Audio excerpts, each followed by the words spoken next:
Aku mau share buku yang menarik banget untuk dibaca dan penting banget untuk kita dapetin ilmunya. Judulnya adalah Dark Psychology. Ini ngebantu kita untuk melindungi diri kita dari orang-orang yang berniat jahat memanipulasi kita. Jadi buku ini dijelaskan ada 3 kepribadian paling jahat dari manusia.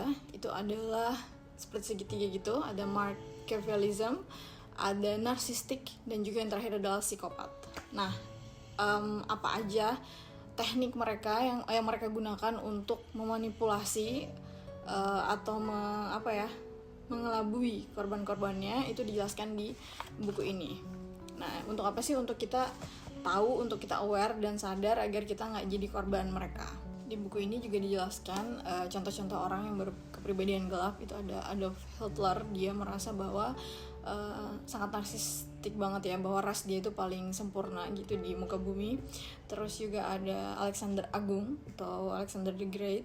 Dia merasa bahwa dia adalah seorang dewa. Dan yang terakhir itu ada Napoleon Bonaparte. Jadi karena waktu itu dia sering direndahkan karena fisiknya yang kecil dan intinya mentalnya terganggu karena dia direndahkan, dia jadi menjadi agresif dan ingin menunjukkan mencari validasi gitu dari orang-orang yang menganggap dia remeh lah, intinya seperti itu. Selain itu di buku ini dijelaskan juga tekniknya seperti kayak pencucian otak, hipnosis, dan juga teknik-teknik manipulasi lainnya ya, yang bikin kita bisa menjadi korban lah, ikut dengan cara berpikir mereka gitu. Nah, contoh-contoh lain si pemangsa atau predator manusia lain juga di buku ini dikasih tahu, itu adalah ada Charles Manson. Dia itu kayak pemimpin kultus gitu di Amerika, dan dia meyakinkan para pengikutnya itu untuk melakukan hal jahat dan atas nama dia gitu, atas keinginan dia gitu.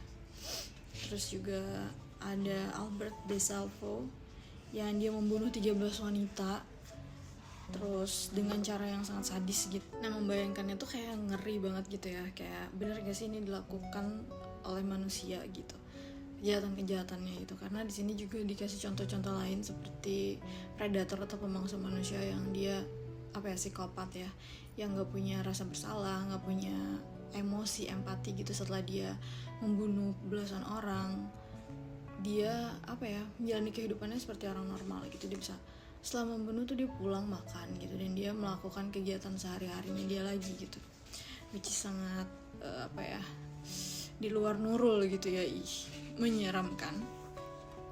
Ini ngingetin aku sama film salah satu artis Amerika gitu, aktor yang mendalami peran pembunuh berdarah dingin. Dia diperlihatkan gitu di taman ada 2 orang pria, yang satu lagi gendong anak, yang satu tuh kayak agak-agak serem gitu tampangnya. Nah, ternyata di antara 2 pria itu di taman itu, yang pembunuh berdarah dinginnya itu malah si pria yang lagi gendong anak gitu. Jadi kayak bapak-bapak normal pada umumnya, tapi ternyata dia memiliki gangguan kejiwaan. Nah, dari situ kita bisa lihat sometimes ya, kita nggak bisa ngeliat dari kayak permukaannya doang gitu. Dan itu kayak membuka mata kita semua gitu, apalagi dengan adanya sosial media ini. Kita melihat di medium Instagram dan semua sosial media tuh kayaknya sempurna gitu, padahal aslinya kita nggak pernah tahu ya manusia itu seperti apa gitu. Oke, jadi ingat tadi ada 3 triad dark psychology atau personality gelap. Itu ada Machiavellianism, dimana dia menghalalkan segala cara untuk mendapatkan apa yang dia mau ya, dia akan menabrak etika dan moral. Dan juga ada psikopat itu dia tidak memiliki hati nurani dan perasaan, dia tidak memiliki emosi gitu. Dan yang terakhir adalah narsistik, dimana dia merasa diri dia yang paling wow, paling sempurna gitu di antara orang-orang lainnya.